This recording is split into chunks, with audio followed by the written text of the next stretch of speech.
Ready! True pot!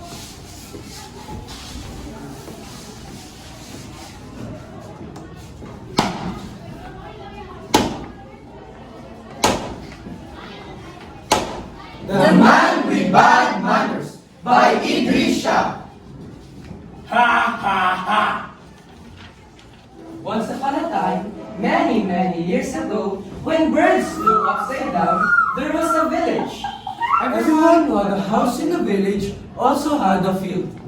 And in their fields, they grew potatoes and carrots and cabbages and all kinds of other crops. Now, all of the people who lived in the village were very courteous and well-behaved.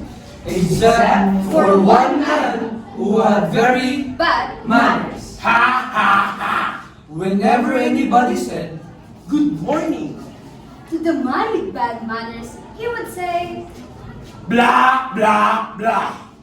And when anybody said, Good evening. To him, he would say, blah blah blah. the people would become annoyed when he did this. And they would say, Why do you have such bad manners? but he would just say, Blah blah blah. Except, of course, when he said, blah blah blah. for a long time, the people weren't bothered with the man's behavior. they knew good manners from bad manners. And most of the time, they didn't take much notice of the man with bad manners. But one day, he got worse. Uh-oh! He began to go out at night and stand outside different houses. And he would beat tin cans and make terrible noises. Ding, ding, ding. Ha ha ha! Bah! Bah! Bah! This would wake the people up, and they would lean out of their windows and say, Why are you making such a racket? But he would just beat the cans harder. Bah! Bah! Bah! Bah! Bong! Bah! Bing! Bah! The people simply didn't know what to do with him.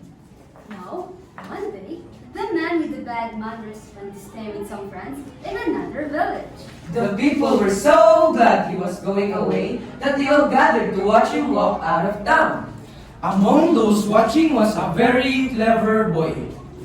As soon as the man was out of sight, the clever boy stood on a box and called all the people to come together. And when the people had gathered, the clever boy said, I want to talk to you about the man with bad manners. Everyone spoke at once. He's gone! Thank goodness! Yes, he's gone. What a relief. Why should we talk about him? But he's going to come back! You're right. He's going to come back and then he will just annoy us all over again. Yes, indeed. What can we do? Ting! Aha! I have an idea! I've thought of a way to make him change his ways. Tell us, quickly! Well, the man has a field, and in his field, he's growing potatoes.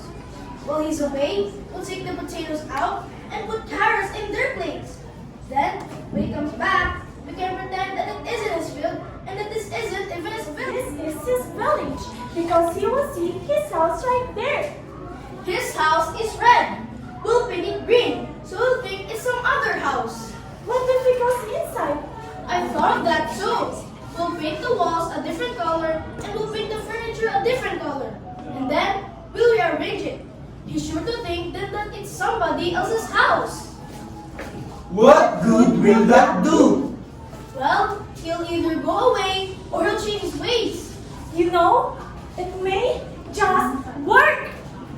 So the people got together and worked very hard. They dug up all the man's potatoes. and put carrots in the ground in their place. They painted the walls outside his house. They painted the walls inside his house. They painted all the furniture. And they rearranged everything so that it all looked quite different. Not long afterwards, the man with the bad manners came back. As he walked into the village, he said, Blah, blah, blah. and Blah, blah, blah.